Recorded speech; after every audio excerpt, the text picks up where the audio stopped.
It began in the heavens, before the first dawn of man, a great revolt in God's own kingdom. Lucifer, brightest of them all, gazed with envy upon the golden throne. When the Lord departed, pride rose within him like a flame. He seated himself upon the seat of creation, and the choirs that doubted sang his name. But when God returned and saw the usurper crowned in light, with all his might he opened the gates of heaven and cracked the floor of paradise, with many falling into the black pits of hell, alongside Lucifer and his servants. Saint Michael, seeing heaven emptying before his eyes, cried to halt the wrath, for there be no angels left in heaven. And God, in mercy, sealed the breach. Thus the faithful remained above, the damned sank below, and those caught between lingered.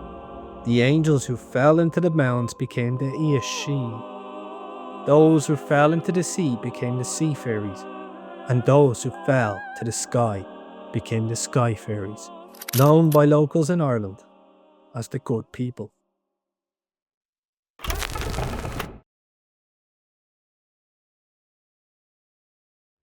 Before we dance in the fairy light, before we speak of the fair folk as we know them today, we must go back in time, back to an age when they did not dwell in mounds or shadows, but walked the land in splendour and in might, when they held sovereignty, when they ruled with wisdom and with fire.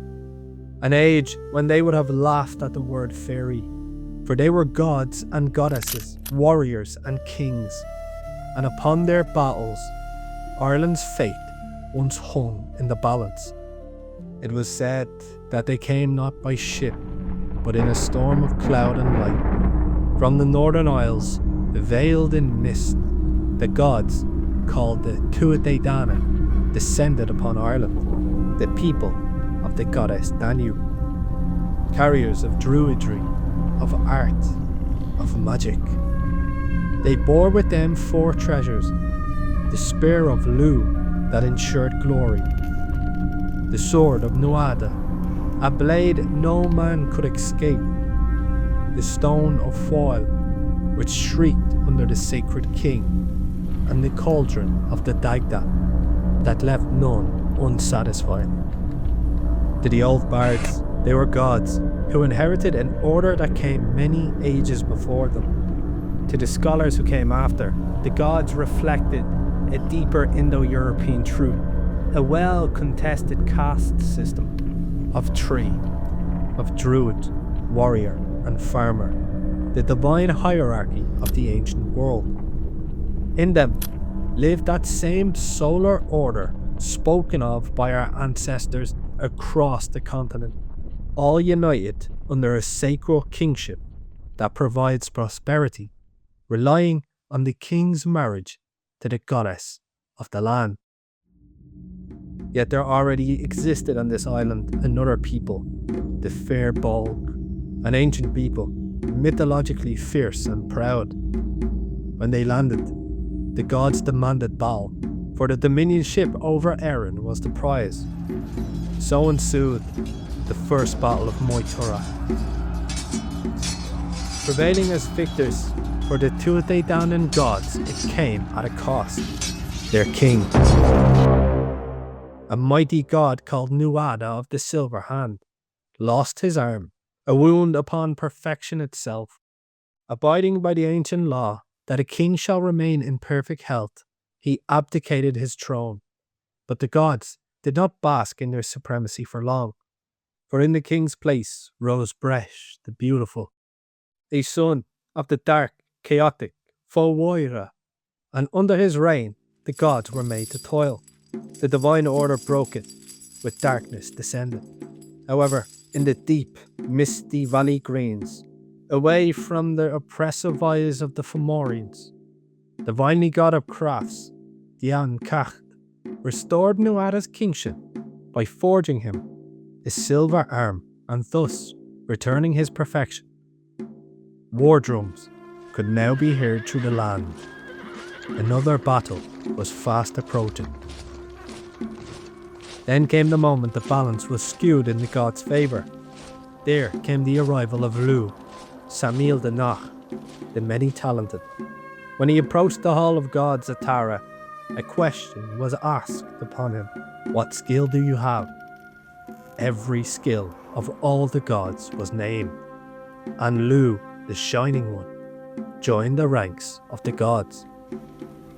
At the second battle of Moytura, Lugh stood before the Fomorians, the dark powers of chaos, and struck down their hero, Balor of the Evil Eye, whose single gaze could kill a host. Light conquered shadow. The sun rose again over the fields of Ireland. The sacred rule of the Tuatha Dé Danann was restored, and for millennia their kingdom was at peace. The Great Father, the King Dagda, fed the people from his cauldron of plenty. Brigid, the goddess of the poets and crafts, blessed their prosperity. And the Morrígan, the phantom queen, a goddess of war and sovereignty, dark and watchful, guarded the thresholds of life and death. Yet it is she who ensured the prosperity of the whole land, with her joining with the King Dagda. Their age was golden, yet all golden ages pass. For far across the southern sea, men gathered on strange shores, mortals whose eyes burned with the hunger of destiny. They were the Milesians, sons of Hispania, and upon their sails rode the wind of the new world.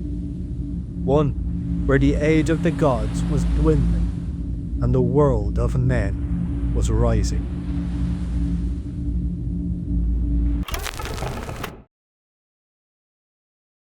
But no dawn lasts forever. Imagine yourself there, standing on Ireland's southern cliffs, watching the sea churn beneath the heavy sky. Out on the horizon, strange sails rise from the waves, ships of men, unknown to these lands. The sons of Hispania have come, their oars cutting through the waves like the march of fate itself. And, upon the shores, the gods watch in silence, for they know, as all divine orders know, that no light reigns unchallenged forever. These sons of Meal, known as the Gaels, landed soon after and battle followed. As Slieve Mish and Tolchu, the gods were decisively defeated and rooted.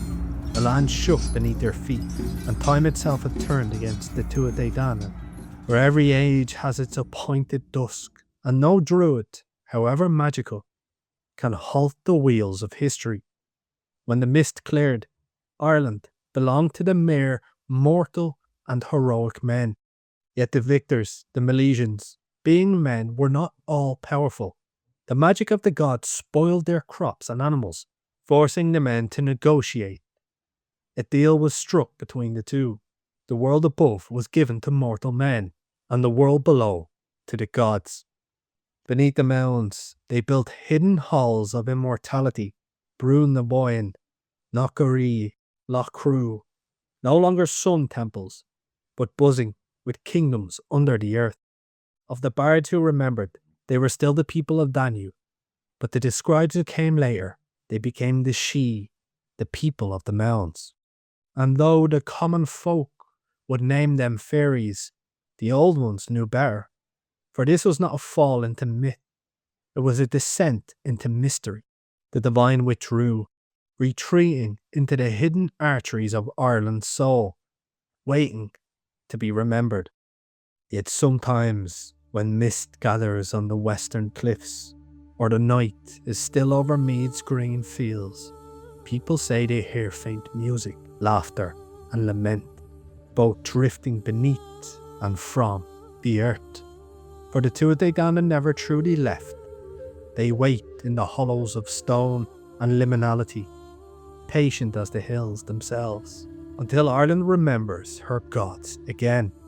When the church came with its ink and cross, it did not destroy the old gods, it baptized them.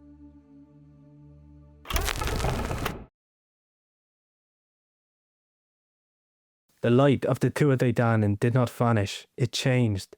As the cross rose above the mounds, it moved, and beneath prayers and holy names, the gods whispered still.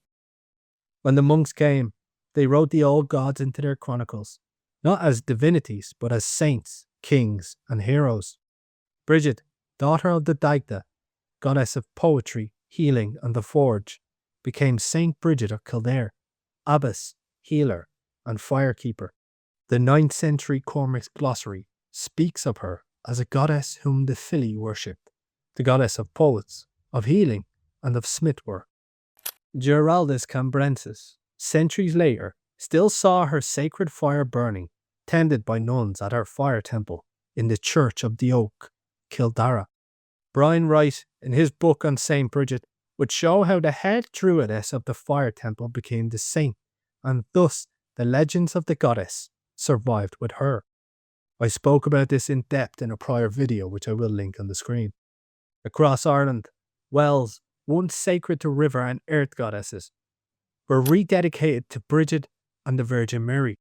The flowing water that once embodied fertility and prophecy now bore the sign of the cross. Yet its purpose was the same: to heal, to bless, to connect heaven and earth. In these new monasteries, bard and monk were not so different. Both sought wisdom in silence. Both tended sacred fires. Both believed the divine filled the world. The schools of the bards, who were heirs to the druids and continued on with their ancient pagan curricula, managed to strike a remarkable compromise with the ecclesiastical authorities, operating in separate but complementary spheres of authority. Celtic scholar Pruntius McKenna would go on to say, and though priests declared that fairies feared the name of God, the truth was closer to respect than terror. As Dr. Caroline White observed, fairies have no wish to run a divine contest with the Almighty. They take what is theirs and leave what is Him to Him. Christianity learned to live alongside the other world. The good people lingered at the edges, baptized in story, not in war. The fire, the well, the oak, and the bard's voice survived, reframed, renamed, and reborn. Until the gods were never truly cast out, they were sanctified through time.